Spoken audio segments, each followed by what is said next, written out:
Assalamualaikum warahmatullahi wabarakatuh. Waalaikumsalam warahmatullahi wabarakatuh. Perkenalkan, nama saya Sabrina Putri. Saya Didani Rahman. Kali ini kami akan mempresentasikan mengenai Kerajaan Majapahit. Bagaimana latar berdirinya Kerajaan Majapahit? Berdirinya Kerajaan Majapahit ini bermula dari adanya serangan yang dilakukan oleh Jayakatwang yang menyerang dan memporak-porandakan Kerajaan Singosari.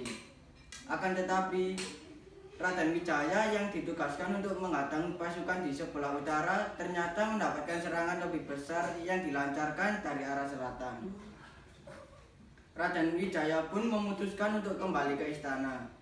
Beliau melihat istananya yang sudah porak-poranda dan tewasnya Kertanegara. Akhirnya Raden Wijaya memutuskan untuk melarikan diri dari istana tersebut. Beliau melarikan diri bersama dengan tentaranya yang setia dan juga dibantu oleh penduduk desa Kugabu. Setelah merasa aman, akhirnya Raden Wijaya pergi menuju Madura dan meminta perlindungan dengan Arya Wiraja.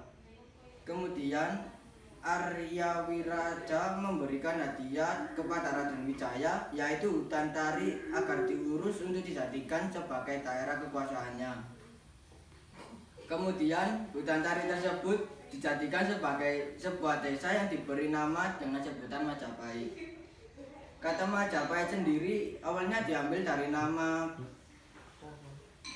yaitu buah maja yang rasanya sangat pahit. Karena di daerah tersebut sangat mudah untuk menemukan buah maja. Saat itu pasukan tentara yang diutus dari Mongolia datang ke Pulau Jawa yang dipimpin oleh Sipi, Ike Mise, dan Kau Asing, bermaksud untuk mencari Kertanegara untuk dibunuh.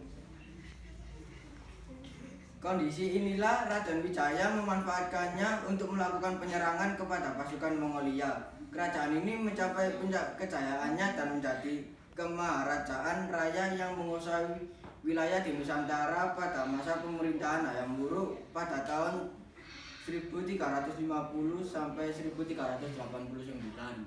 Bagaimana sistem pemerintahan Kerajaan Majapahit? Kerajaan Majapahit pernah dipimpin oleh 13 raja, yaitu Raden Wijaya, Kalagamet, Srigitarjo, Hayam Wuruk, Wikromawardono, dan yang lain. Majapahit selalu menjalankan politik bertetangga yang baik dengan kerajaan asing, seperti kerajaan Cina, Ayodhya, Champa, dan Kamboja. Hal itu terbukti sekitar tahun 1370 sampai 1381, Majapahit telah beberapa kali mengirim utusan persahabatan ke Cina. Hal ini diketahui dari berita kronik Cina dan dinasti Ming dari Paraton dan Nagarakretagama. Dapat diketahui bahwa sistem pemerintahan dan politik Majapahit sudah teratur dengan baik dan berjalan lancar. Konsep politik ini menyatu dengan konsep jagat raya yang melahirkan pandangan kosmoginos.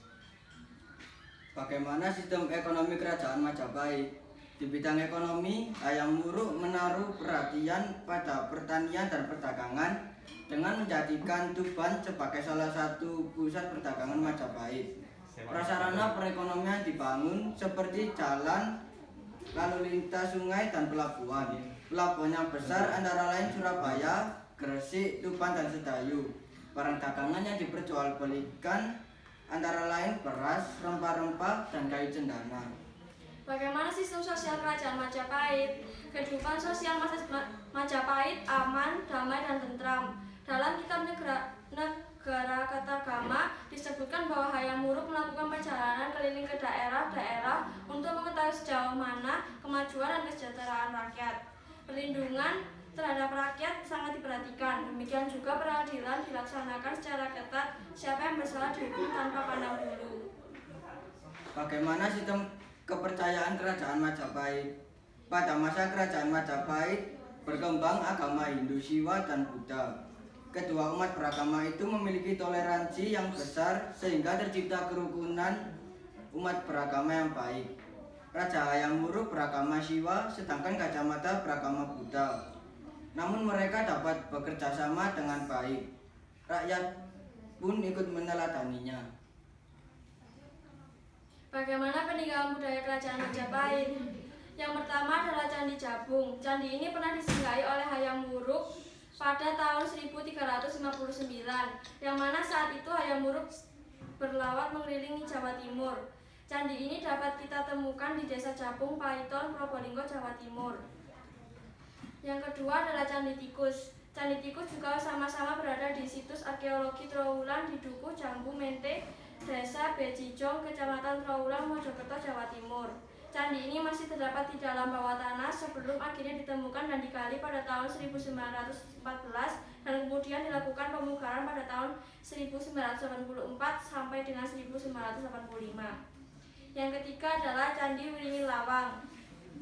Bangunan yang terbuat dari batu bata merah ini memiliki tinggi sekitar 15,5 meter dan berada di Desa Jatipasar, Kecamatan Trowulan, Mojokerto, Jawa Timur. Bagaimana sebab keruntuhan kerajaan Majapahit? Sesudah mencapai puncaknya pada abad ke-14, kekuasaan Majapahit berangsung-angsung melemah. Setelah wafatnya Hayam Wuruk pada tahun 1389, Majapahit memasuki masa kemunduran akibat konflik perebutan tahta. Pewaris Hayam Wuruk adalah putri mahkota Kusumawardhani yang menikahi sepupunya sendiri, Pangeran Wikramawardhana. Hayam Wuruk juga memiliki seorang putra dan selirnya Wirabumi yang juga menuntut hak atas tahtanya. Sekian presentasi dari kami. Apakah ada pertanyaan? Saya mau bertanya, kenapa dari ke-13 raja tersebut tadi yang dijelaskan itu kenapa cuma Raja Hayam Wuruk saja yang terkenal gitu? Karena Raja Hayam Wuruk dapat menguasai wilayah yang sangat luas hingga ke Selat Melayu. Dan juga di zaman Hayam Wuruk terdapat patih yang sangat terkenal yaitu Patih Gajah Mada. Ya, terima kasih. Apakah ada pertanyaan lagi?